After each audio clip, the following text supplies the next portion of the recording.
Sorry, I'm just backing up. Okay.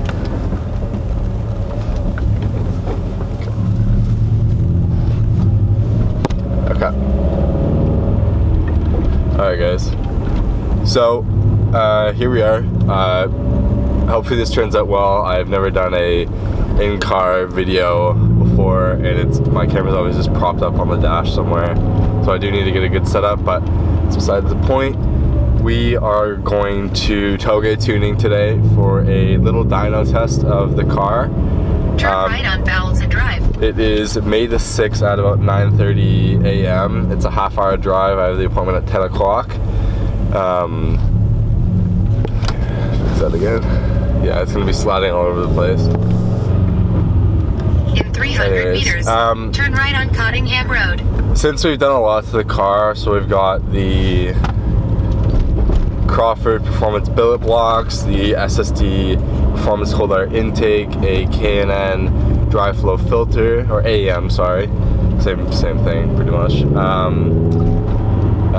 The unequal length header, and then the custom 3-inch header back exhaust, and we were running 91 octane as per Crawford's suggestion. I wanted to see what the car is making, to see if, you know, even the billet blocks, I've never seen dyno results of those, so I want to see if it's like negligible or if it's true. So I don't know, my thought is maybe best 170, but like, you know, whenever you go to the dyno, you turn left on underestimate it, so I'm gonna say 160, and if it's anything higher than I'm gonna be impressed. So I will video when we are there, and hopefully get some runs and some clips all due to this COVID stuff, so we'll see, and I'll see you in about half an hour.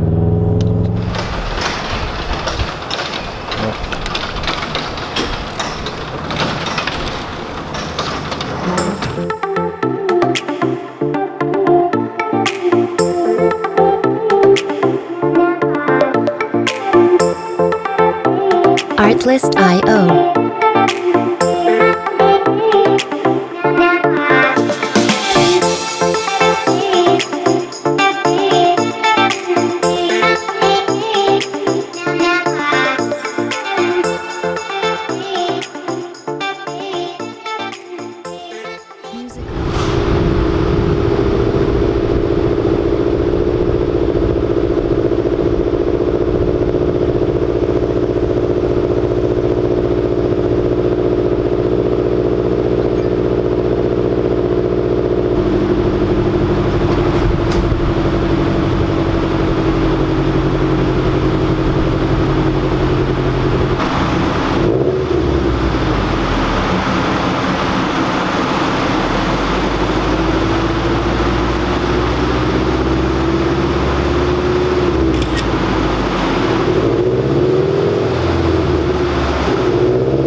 Checklist.io.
Alright guys, so you saw the dyno charts. I'm just doing the math right now, doing the numbers. So that dyno read in wheel horsepower. The original numbers of the car is 148 horsepower at the crank. So clearly this dyno was doing wheel horsepower, so you have to convert it. Obviously these numbers are approximate, it's not really ever really 100%, but I think they're quite close, and ever since that I've modified the car, it does feel a lot quicker, not a lot, but it feels definitely quicker, and you know, a better throttle response. It pulls you back a bit more than a stock one would, so you know, it's a given that obviously something must have given it some horsepower, you know, the fuel intake, the billet blocks, the exhaust, the header, something is working. So anyways, the best realistic numbers that I got were 144 foot-pounds of torque and 140.4 horsepower. These are at the wheels. So stock is 148 horsepower at the crank, which equates to 117 horsepower at the wheels. I made 174 horsepower at the crank. That was from the calculation, but that is 140 horsepower at the wheels. So the gain at the crank is 26 horsepower, and at the wheels it's 23 horsepower. I'm going to go with the wheel horsepower figure. So, you know, a 23 horsepower gain approximately from running 91 octane, the cold air intake, the charcoal delete, the better filter, the billet blocks, the unequal length header, and then the full 3-inch custom exhaust with high flow cat, you name it.